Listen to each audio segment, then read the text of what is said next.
Class BSc part first. Hello students, हम ले रहे हैं एल्काइल हैलाइड वाला चैप्टर।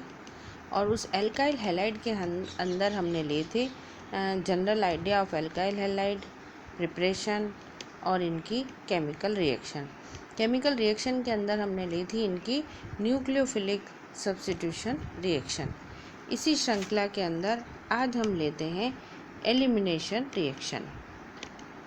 तो आज का जो टॉपिक है वो होगा एल्काइल हैलाइड की एलिमिनेशन रिएक्शंस या विलोपन अभिक्रियाएं। इसको हम उसी तरीके से समझाते हैं या ये वही रिपीटेशन है जब हमने डिफरेंट टाइप की रिएक्शंस ली थी, उसमें भी हमने इन एलिमिनेशन रिएक्शंस को पढ़ा था। तो एक बार वापस इसको हम रिवाइज करते हैं।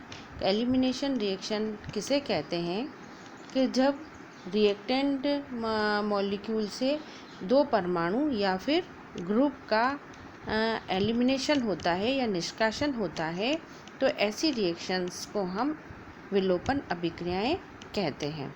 कि कोई भी ग्रुप या कोई भी परमाणु अगर रिएक्टेंट में से हटते हैं तो वो अभिक्रियाएं एलिमिनेशन रिएक्शन कहलाएंगी। जब इसमें से कोई एटम या फिर ग्रुप हटता है तो उससे जो प्रोडक्ट बनते हैं उसके अंदर अनसेचुरेशन आ जाता है, वो असंतृप्त उत्पाद उसके अंदर बनेंगे। एल्काइल हैलाइड की जब हम एल्कोहली क्षारों के साथ क्रिया करवाते हैं तो हाइड्रोजन हैलाइड के एक अणु का 1,2 विलोपन होता है। और जब 1,2 विलोपन हुआ या हम कहें कि कोई भी एटम या ग्रुप हटा तो उससे फिर असंतृप्त कंपाउंड बनेगा, तो यहाँ पर भी फिर एल्कीन बनती हैं। इन रिएक्शंस को हम विहाइड्रोहेलोजनीकरण कहते हैं। ये यहाँ पे हमने रिएक्शन ली है, उसमें 2 ब्रोमोप्रोपेन और उसका हमने एल्कोहली क्षार के साथ में जब रिएक्शन करवाई तो एक कार्बन से हाइड्रोजन और दूसरे कार्बन से हेलोजन ये हटता है तो उससे प्रोपीन बनती है, इसलिए इसको हम 1,2 एलिमिनेशन रिएक्शन कहते हैं। यहाँ पर हम अल्फ़ा कार्बन और बीटा कार्बन इसको भी समझाते हैं कि ऐसा कोई कार्बन जिस पर हेलोजन जुड़ा हुआ होता है उसको अल्फ़ा कार्बन कहते हैं, और उस अल्फ़ा कार्बन से जो जुड़ा हुआ कार्बन होगा वो बीटा कार्बन कहलाता है। और जो बीटा कार्बन से जुड़े हुए हाइड्रोजन होंगे उनको हम बीटा हाइड्रोजन परमाणु कहेंगे। ये यहाँ पर हमने इसको अल्फ़ा बीटा को समझाया है कि बीच वाला जो कार्बन है उससे हेलोजन जुड़ा हुआ है तो वो अल्फ़ा कार्बन कहलाएगा, और उससे दो जुड़े हुए जो कार्बन है वो बीटा कार्बन कहलाते हैं, और उससे जुड़े हुए जो बीटा कार्बन से जुड़े हुए जो हाइड्रोजन है वो बीटा हाइड्रोजन कहलाएंगे। तो इसको हम 1,2 विलोपन या फिर इसको हम बीटा एलिमिनेशन रिएक्शन भी कहते हैं।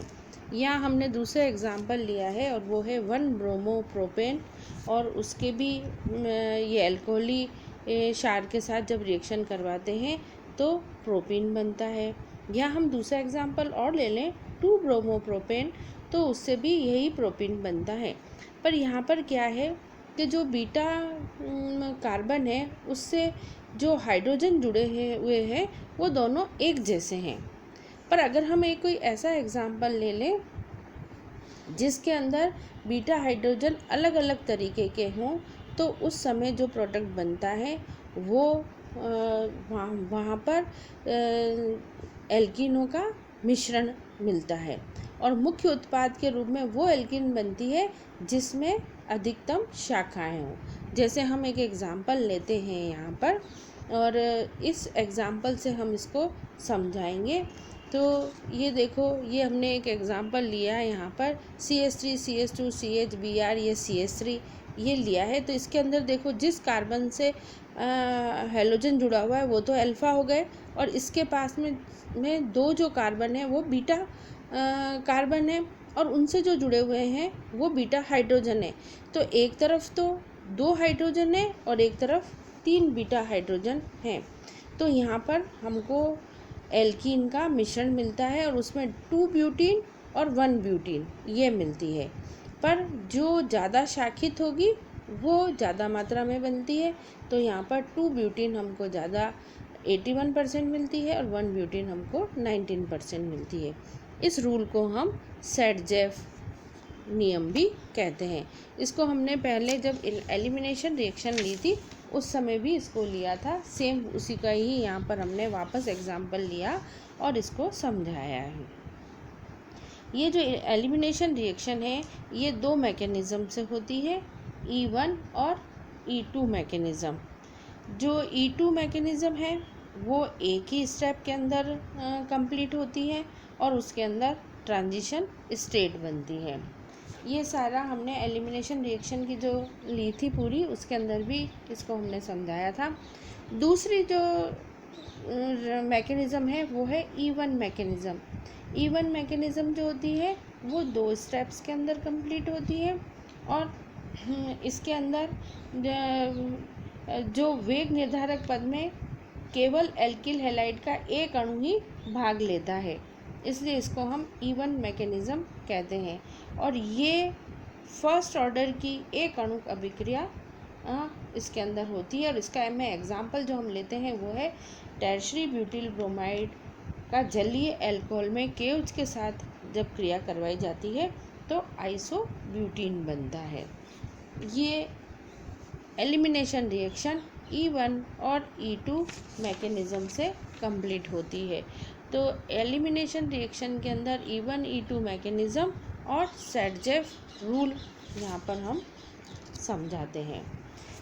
ये जो रिएक्शंस होती हैं इन सब के अंदर जो E1 E2 मैकेनिज़्म है, जो हमने अभी इसमें E1 मैकेनिज़्म लेते हैं तो उसके अंदर भी मैकेनिज़्म को जब समझाते हैं तो जो कार्बोकैटायन बनते हैं और कार्बोकैटायन की रिएक्टिविटी के ऑर्डर के हिसाब से ही यहाँ पर भी प्रोडक्ट बनते हैं कि जो कार्बोकैटायन की रिएक्टिविटी होगी उनका जो ऑर्डर होता है उसी के हिसाब से E1 अभिक्रिया के अंदर प्रोडक्ट बनते हैं।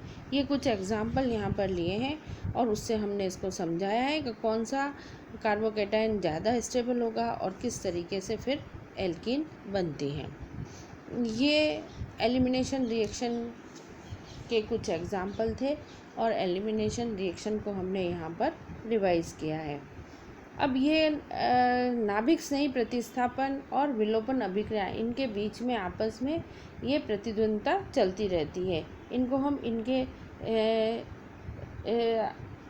कुछ बातों के आधार पर इनको हम समझाते हैं। उसमें आता है एल्काइल हैलाइड की संरचना, विलाय की ध्रुवता, ताप, क्षार की प्रबलता, ये सारी चीज़ें इन दोनों रिएक्शन के आपस में जब चलती हैं तो ये कैसे इनमें कंपटीशन होता है और कैसे रिएक्शन होती है, ये हमारा इसके अंदर फिर